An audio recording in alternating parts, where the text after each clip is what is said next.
혹시 위안 음식이라고 들어봤어요? 아니요? 자, 봅시다. 자, 그럼 스트레스는 역시 하겐다즈지? 그치? 스트레스는 역시 마카롱? 그치, 새우깡. 맞아요. 그걸 보고 우리는 위안 음식이라고 부릅니다. 안녕하세요. 정조등 김박사입니다. 여러분, 오늘의 주제는 위안 음식입니다. 그리고 당연히 다이어트에 대한 내용입니다. 자, 스트레스를 받으면 먹는 게 굉장히 당기는 경우가 많습니다. 저 같은 경우에는 위안 음식으로 하겐다즈를 갖고 있고, 맘만 먹으면 이만큼도 먹을 수 있지만 크게만 먹으면 이만큼도 먹을 수 있는 그런 음식인데요. 스트레스를 받으면 음식이 당기는 이유에 대해서 알아보고 그것을 피하기 위해서 어떻게 해야 되는지 한번 살펴보도록 하겠습니다. 사실요, 스트레스를 받으면 사람은 음식이 당기지 않습니다. 단기에는 스트레스를 받는 순간 스트레스의 문제를 해결해야 되기 때문에 식욕이 떨어지고 심박동이 높아지고 예민한 상태가 되게 되었습니다. 하지만 이 스트레스에 지속적으로 노출이 되다 보면 음식이 당겨질 수가 있습니다. 우리가 주로 이 위안 음식으로 삼고 있는 것들은요, 오이, 당근, 파슬리 이런 거 같지 않고 아이스크림, 과자, 돈가스, 피자, 곱창처럼 고당분, 고지방 음식이 대부분입니다. 떡볶이, 매운 것도 있겠네요. 자, 왜냐면 고지방과 고당분은요, 쾌락 관련 영역을 자극하는 일을 합니다. 머리에 있는 쾌락 관련 영역을 자극을 해서 조금 더 즐겁다고 나타내준다는 이야기를 있고, 생리적인 대사적 반응을 유발해서 좀 더 스트레스를 풀어줍니다 라고 이야기를 하고 있습니다. 그렇기 때문에 이때의 음식물 섭취는 영양분에 대한 공급보다는 약물적인 기능 혹은 치료 기능을 한다라고 설명을 하고 있고요. 이런 효과는 남성보다는 주로 여성한테 훨씬 강력하게 나타난다고 되어 있습니다. 왜? 알 수 없죠. 아무도 모르지만 일단은 여성한테 통계적으로는 더 높게 나타난다고 밝혀져 있습니다. 자, 일단 스트레스를 받으면요, 몸에서는요 CRH라는 것을 분비를 하게 되어 있습니다. 정확히는 부신피질 자극 호르몬을 방출하는 호르몬을 증가시키고요. 얘들은 설탕을 먹으면요 줄어듭니다. 이 CRH는요 무슨 역할을 하냐면 ACTH를 자극하게 됩니다. 부신피질 자극 호르몬입니다. 그래서 부신에서 당질 코르티코이드라는 것을 만들도록 만들어줘요. 그러면 당질 코르티코이드는 식욕을 증가시키고 섭취한 음식을 저장시키고 그 저장 능력을 활발하게 만들면서 심지어 복부에 저장하도록 유도를 합니다. 그래서 당분과 지방이 많은 음식을 선택적으로 더 많이 먹도록 유발하게 되는 거죠. 이게 원리 자체는 간단합니다. 그래서 우리가 스트레스를 받으면 특정 호르몬이 나오고 특정 호르몬은 이 ACTH는 특정 호르몬을 다시 유발하는데 이 호르몬이 방출되는 순간에 우리는 고지방, 고열량, 고당분의 음식을 먹고 싶고 그리고 그것을 배에다 많이 저장하고 싶으시게 만들어주는 거죠. 그러면 스트레스를 안 받아야겠네요. 일단 그죠?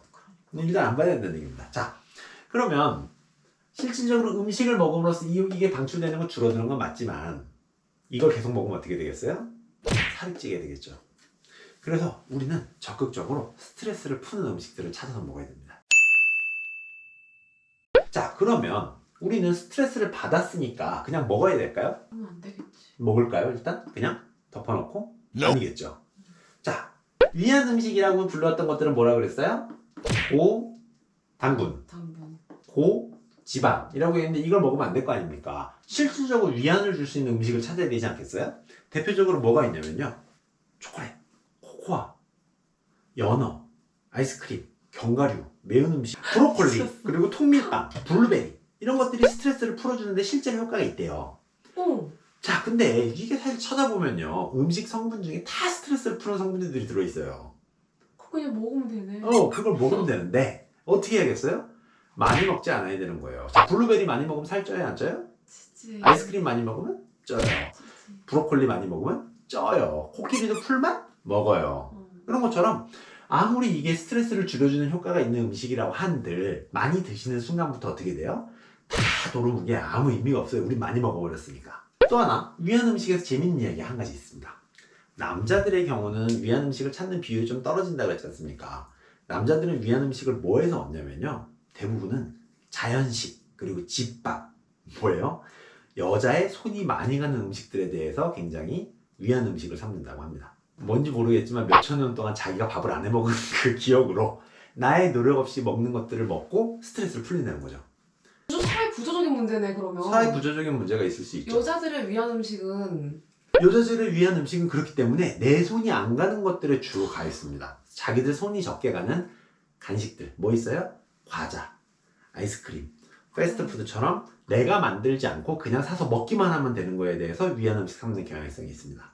여기서 굉장히 사실은 시대나 역사적인 그런 배경들이 베이스가 되고 있다는 걸 알 수가 있겠죠. 하지만 우린 그걸 알고자 하는 거 아니니까. 네. 그럼 지금 저희가 답을 뭘 드렸어요? 조금 먹어라. 조금만 먹어라 답을 드렸어요. 자, 근데 그거조차도 매일매일 스트레스 받는다고 매일매일 하겐다즈를 하나씩 먹어요. 살이 찌겠죠. 어떻게 해야겠습니까? 스트레스를 푸는 방법을 찾아야 됩니다. 여러분한테 권해드리는 대표적인 스트레스 푸는 방법은요, 수면입니다. 수면. 자야 돼요, 일단. 그러면 그 시간에 안 먹을 수 있어요.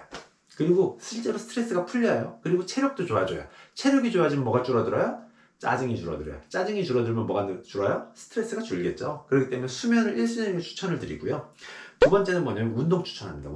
운동을 하게 되면 뭐 여러 가지 이유로 스트레스가 많이 풀리겠죠. 그리고 식욕도 좀 줄어들 수도 있겠죠. 하지만 단점이 뭐냐면 운동을 되게 가볍게만 하시면 식욕이 더 폭발해가지고 더 먹을 수 있기 때문에 운동을 하실 거라고 하면 강력하게, 세게, 그리고 절대 나는 더 먹지 않겠다는 의지로 운동을 하시면 괜찮습니다. 그리고 또 하나는 뭐 노래를 부릅니다. 잠을 잡니다. 저는 뭐 책을 봅니다. 뭐 기타 등등 뭐 기타를 칩니다. 뭐 여러 가지가 있을 거예요. 그래서 나만의 스트레스 푸는 방법들을 찾으셔서 스트레스를 받을 때 음식 말고 어떤 행위로 해결하는 것들을 찾아보는 것도 좋겠습니다. 자, 오늘은 위안 음식에 대해서 알아보았습니다. 위안 음식이 실질적으로 뇌에 도움을 주고 스트레스를 풀 수 있다는 것도 배웠고요. 그게 스트레스를 풀어주든 풀어주지 않든 많이 먹는 순간 우리는 돼지가 된다는 것도 배웠고, 그렇기 때문에 다양한 방법으로 스트레스를 풀 수 있도록 노력하시면 좋겠습니다. 그리고 제가 추천한 방법은 뭐였죠? 수면입니다. 많이 주무십시오. 저희는 그럼 다음 시간에 뵙겠습니다. 안녕!